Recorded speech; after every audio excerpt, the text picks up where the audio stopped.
Start. Hey, what's going on out there? It's MMAHeel. I'm Jesse. That's Carl. How's everybody? What's going on, Carl? Oh, nothing much. We're looking back to something. It's a reaction video, but it's something that it's been a long time since we saw it live. We're doing it live. No, but a long time since we've seen it live. This goes back to 1985. And I saw it live as a kid. And I have kind of a funny story of me being a very stupid kid, but in response. So what are we going to watch? Okay, this is the 2020. This is back before. Okay, there's a term called kayfabe. And what that's what? Kayfabe. And what that means is that was a term that wrestlers would use if there was somebody nearby who wasn't a wrestler and they didn't want to know what was going on.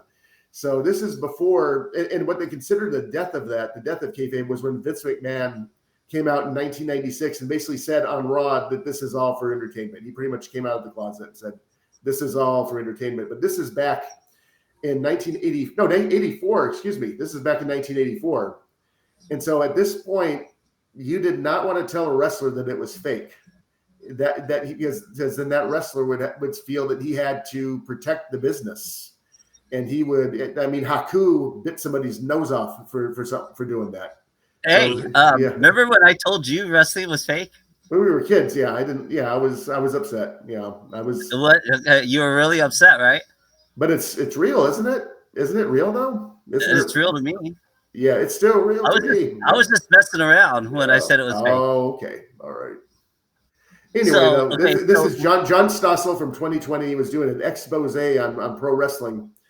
And this is back when they protected it. They didn't want people knowing the ins and outs. But there was a guy named Eddie Mansfield who was very upset about how he'd been treated in the business. So he was basically going to 2020 and everywhere else and saying, look, it's not real. Here's, what's going on.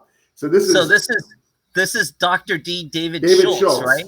And yes, and then John Stossel, like other people. John Stossel is still around. Yeah, he's still around. Yep, he's still. I see him floating around out there. It's just Dr. D is still alive too. Dr. D. He's still alive. So David Schultz and John Stossel. Yeah, John Stossel is interviewing David Schultz, and then Dr. D. We saw him live in LA, right, at the Olympic Auditorium. Yeah, we saw him wrestle Hulk Hogan back in the day. Yep.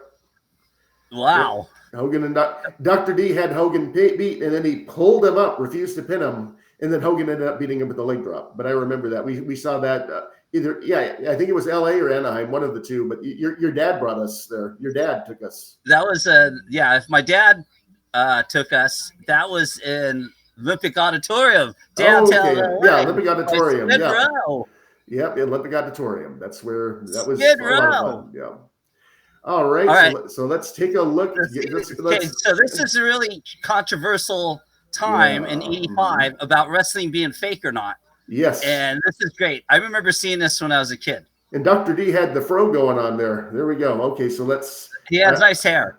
I'm going to start it now. Here we go. Team partner of Eddie Mansfield, the wrestler who's just told us how every match is fake. I asked Schultz questions that I assume all wrestlers have been asked dozens of times. What? Is it a good business? Yeah, it's a good business. I wouldn't be in it if it wasn't. Why is it a good business? Because only the tough survive. That's the reason you ain't in it. And this punk holding the camera reading, he ain't in it. Reading these rednecks out here ain't in it because it's a tough business.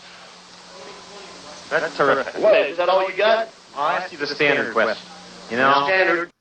Okay, so at that point, Dr. D's kind of in character. He's sort of, maybe he's hamming it up a little bit, but he's not going to let John Stossel know that, That John Stossel guy would annoy the S out of me.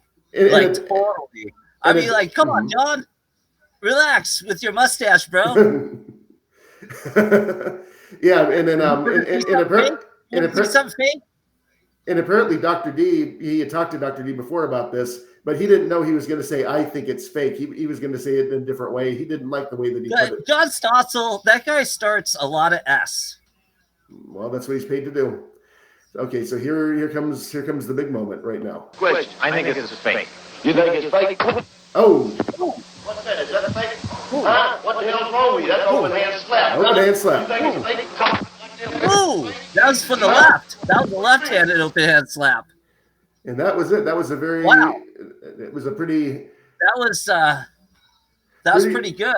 Pretty quick one, but that's what happened. So I saw that, well, not live the slap. It was pre-recorded slap, but I saw 2020 that night. Rewind it. Let's go watch it again. You want to see it one more time? Okay. Yeah, let's watch it again. All right, one more. Let's watch it again and not talk until the end of it. Okay, just one moment. Here we go. Here we Used go. to be tag team partner of Eddie Mansfield, a wrestler who's just told us how every match is fake.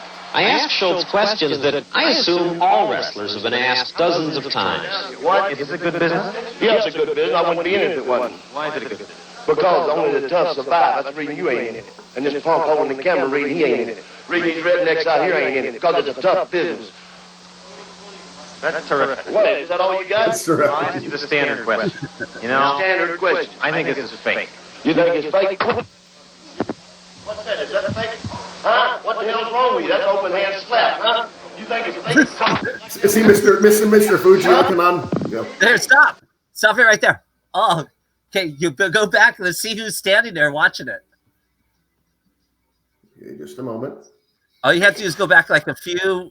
I know. Just like a few seconds. Settle down. Okay. Settle down. Hold on a second. Okay. Okay, play it a little bit, then push it again. All you have to do is push the screen. What do you mean?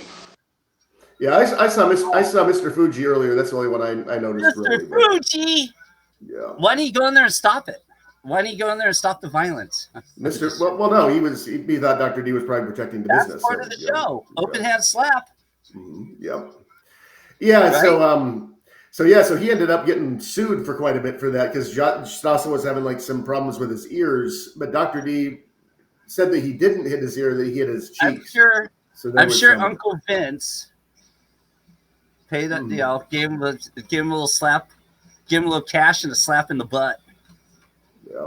Well, and he ended up getting fired over something else a little bit later, but yeah, but Dr. D, and they think that may have like stopped it because he could have been. I think a lot of people, I don't know if you'd agree with this or not.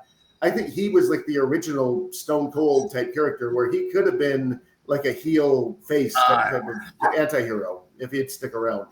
He had a lot of personality. He was probably maybe ahead of his time by a little bit, but he was a good bad guy, good heel. And I think he could have made him. He and Bad News Brown were sort of like the original Stone Colds, I think. The precursors Stone to Stone Cold. Cold. Yeah. Dr. D. David Schultz. So we saw him live. That was great. Yeah. Now I'll make a confession.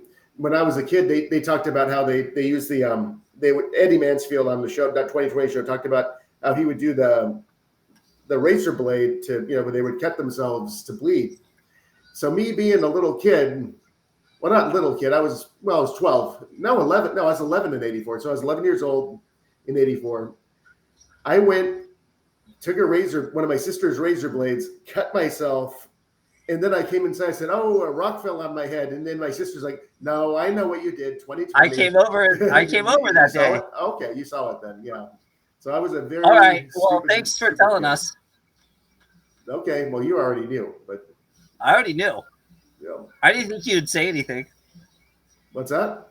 I didn't think you would say anything. Well, I was 11 years old, so I just, that was a funny anecdote. So, yeah. All right. Well, that was a fun one. So we got more to come. We got more wrestling. We got some MMA. Oh yeah, we'll be back. Some more MMA. All right. Well, thanks, Carl. All right. Well, thank you. You put this all together. So I will say everybody's love, peace, and soul, and good night. Good night. Peace. Good luck.